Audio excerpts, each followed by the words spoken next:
एक बहुत ही इंटरेस्टिंग सवाल आया है मेरे पास कि अगर कोई इविल प्रैक्टिस यानी ब्लैक मैजिक जैसा कुछ करने की कोशिश करे हम पर या करे तो हमें क्वांटम अवेयरनेस कैसे बचा सकता है। यहाँ ना एक बात आपको समझने की जरूरत है कि जो इवल प्रैक्टिसेस कर रहे हैं वो असल में कर क्या रहे हैं। वो कॉस्मिक एनर्जी को मैनिपुलेट कर रहे हैं, उसमें से कुछ अंश को ले करके उसको गुलाम जैसा बना करके या उसको मैनिपुलेट करके आपकी तरफ भेज रहे हैं। आप जब क्वांटम अवेयरनेस प्रैक्टिस करते हो ना, तब आप यूनिवर्स और नेचर के लॉ के साथ अलाइंड हो जाते हो।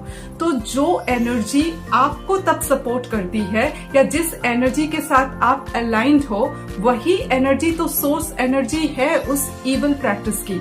तो कौन ज्यादा पावरफुल होगा? उस एनर्जी को मैनिपुलेट करके जो अंश आपकी तरफ भेजा गया है वो ज्यादा पावरफुल होगा, या फिर वो एनर्जी खुद जो कि अपने आप में उस नेगेटिविटी का सोर्स है? ये आपको समझना होगा। नंबर 2 जो आपको समझने की जरूरत है वो ये कि इम्यूनिटी के एंगल से चीजों को देखिए। अगर शरीर की इम्यूनिटी कम होती है तो क्या होता है? हम बीमार पड़ते हैं। ठीक उसी तरीके से आत्मा की इम्यूनिटी अगर वीक होगी तो ये सारे अटैक हम पर काम करेंगे। लेकिन जब हम क्वांटम अवेयरनेस प्रैक्टिस करते हैं ना, तब हम अपनी थॉट एनर्जी पर काम करते हैं। अपने भीतर नेगेटिव थॉट को बहने नहीं देते, ना अपने लिए ना किसी और के लिए। अपने भीतर कोई नेगेटिव फीलिंग्स नहीं रखते। तब क्या होता है बताएं? थॉट का जो क्वांटम फील्ड होता है ना, वो बहुत स्ट्रांग होता है, उसकी फ्रीक्वेंसी बहुत ज्यादा होती है, और यही एनर्जी जो है मैटर क्रिएशन प्रोसेस से गुजर करके आपके लिए पॉजिटिव रियलिटीज लाइफ में ले आती है। तो वो जो नेगेटिव एनर्जी आपकी तरफ भेजी गई, उसका असर फिर आप पर कितना पड़ेगा, ये सोच करके देखिए।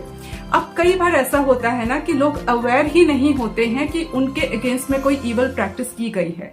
बहुत लोग इसे बस ढकोसला मानते हैं। ढकोसला है भी, क्योंकि बहुत सारे ढोंगी जो है ना, बाबा वगैरह इधर बैठ जाते हैं जो इस तरह की बातें करते हैं, तो लोगों को लगता है कि ये सब ढकोसला है। लेकिन इसी बीच या इन्हीं लोगों में ऐसे लोग भी हैं जो साइंटिफिकली एनर्जी को मैनिपुलेट करना जानते हैं, ऐसे तंत्र को जानते हैं, तो उनका किया हुआ तंत्र काम भी करता है। तो सबसे पहले ना विश्वास होना जरूरी है या पता होना जरूरी है, अवेयर होना जरूरी है कि ऐसी प्रैक्टिसेस होती हैं और मुझ पर ऐसा कोई प्रैक्टिस किया गया है। जब आप अवेयर होगे ना, तब आप अपने आप थोड़ा बहुत प्रोटेक्शन गेन कर लेते हो। अवेयरनेस ही अपने आप में प्रोटेक्शन है। तो पहला पॉइंट है अवेयरनेस। और उसके बाद क्या? अवेयर होने के बाद आपको यूनिवर्स से प्रोटेक्शन मांगना है। अगर इस बीच किसी गुरु की दीक्षा मिल जाती है, गुरु का मंत्र जो है ना, सिद्ध मंत्र, बहुत पावरफुल प्रोटेक्शन दे देता है। लेकिन अगर ऐसा नहीं हुआ तो भी आप मेडिटेशन के जरिए, कई तरह के मेडिटेशन है प्रोटेक्शन के लिए। गोल्डन बॉल मेडिटेशन है, फिर या वाटर थेरेपी का सहारा आप ले सकते हैं, या क्वांटम कोहेरेंस जैसी चीजों का सहारा ले सकते हैं। तो इसके सहारे ना आप यूनिवर्स से प्रोटेक्शन मांगिए। जब आप प्रोटेक्शन मांगते हो ना, तब आपके थॉट का क्वांटम फील्ड क्या होता है? इसका क्वांटम फील्ड है प्रोटेक्शन। और जो आपकी तरफ एनर्जी भेज रहा है, गलत एनर्जी, उसका जो क्वांटम फील्ड है, उसका कमांड क्या है? उसका कमांड है बुरा होना। तो वो जो बुरा भेज रहा है ना, वो उसी के पास लौट के जाएगा, क्योंकि आपने अपने क्वांटम फील्ड को स्ट्रांग बना लिया है। और आपके लिए जो फील्ड काम कर रही है, जो कमांड काम कर रहा है, वो है प्रोटेक्शन। तो आपने करना क्या है? प्रोटेक्शन मांग लेना है और अपना काम करते रहना है। किसी का बुरा नहीं करना है, दिल साफ रखना है, उसके प्रति भी मन में गलत भाव नहीं रखना है जो आपके साथ गलत कर रहा है, क्योंकि यही आपके प्रोटेक्शन और वेलफेयर की एनर्जी आपके क्वांटम फील्ड में घुल जाएगी और आपको प्रोटेक्शन देगी। तब पता है क्या होता है?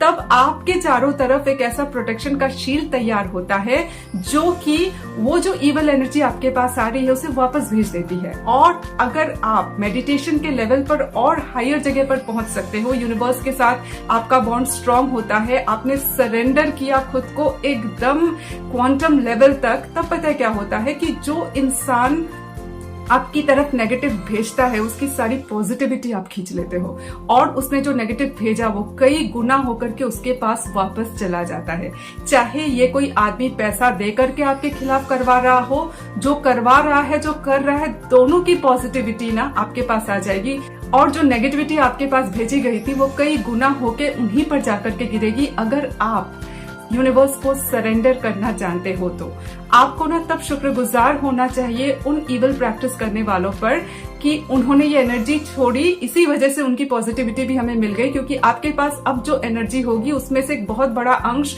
उनसे खींचा हुआ पॉजिटिविटी का होगा और उन्होंने जो नेगेटिविटी आपको भेजी वो वापस उन तक चली जाएगी। अब सवाल ये है कि वो इंसान कब तक समझता है कि उसकी पॉजिटिविटी खींच ली गई है, क्योंकि वो देखेगा एक टाइम के बाद कि इसमें हम जो इफेक्ट देखना चाह रहे थे वो तो हमारे लाइफ में दिखाई दे रहा है, ऐसा कैसे हो रहा है। तो ये यूनिवर्सल फोर्सेस ना बहुत साइंटिफिकली काम करती है। इसके लिए ना आपको साइंस और स्पिरिचुअलिटी दोनों को जोड़ करके देखना होगा। मतलब क्वांटम अवेयरनेस एक साइंटिफिक मामला है अगर क्वांटम साइंस के कॉन्सेप्ट को पकड़ करके आप इसको समझते हो तो, लेकिन स्पिरिचुअलिटी का जो मामला है ना वो भी समझना जरूरी है ताकि ऐसी एनर्जीज हमारे लाइफ में काम करती हैं ये हमको समझ में आए। लेकिन आपकी पहली शर्त ही ये होगी कि आपको अपने दिल को साफ रखना है, अपना काम करते रहना है, अपने भीतर कोई नेगेटिव थॉट बहने नहीं देना है, अपने क्वांटम फील्ड को स्ट्रांग रखना है, अपनी भलाई सबकी भलाई मांगनी है, चाहे कोई आपके साथ बुरा भी कर रहा हो। तो वही जो क्वांटम फील्ड है ना, उस क्वांटम फील्ड में जो इंटेंशन आपने भरा है वही इंटेंशन आपके फेवर में काम कर जाएगा और इस तरह क्वांटम अवेयरनेस आपको प्रोटेक्शन भी दे देगा।